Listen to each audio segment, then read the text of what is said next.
The sun is gone. The rock above you has stopped burning. The world outside your hide is cooling. That means your night is starting. You are a leopard gecko. All day you stayed hidden beneath stone, where the light could not find you and the heat could not dry you out. But now the desert has changed. The air is cooler. The rocks still hold a little warmth. And somewhere in the dark, something is moving. You blink. Unlike many geckos, your eyelids can close. Dust rolls off your face. Your toes grip the stone beneath you. No sticky wall climbing pads here. You are built for the ground, for rocks, for cracks, for shadows. You are not lazy. You are efficient. Your belly presses against the stone.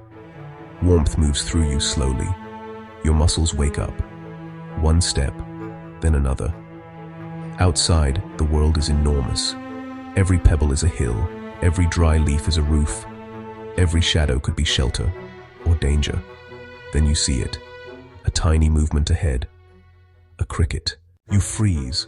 Your tail lifts behind you, slow and deliberate. You do not chase wildly. You wait. You measure the distance. The cricket twitches again. Now. The strike is fast. No roar, no drama. Just survival. For a small predator, every meal matters. And that thick tail behind you is not just decoration. It is stored energy, a backup plan for nights when food is hard to find. But the desert does not belong to you. A shadow passes overhead. You stop breathing. Something bigger is moving nearby.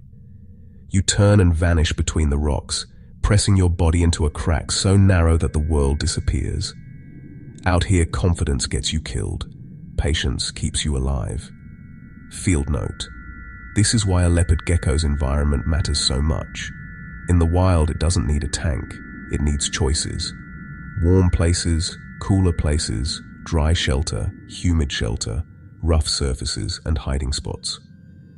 A reptile that can choose is a reptile that can behave more like itself. Back in the dark, the danger passes. You emerge again, slower this time. The night is not peaceful. It is a puzzle. Heat, hunger, cover, movement. Every second, your body is asking the same question. Is it safe? By dawn, you are gone. The rocks look empty.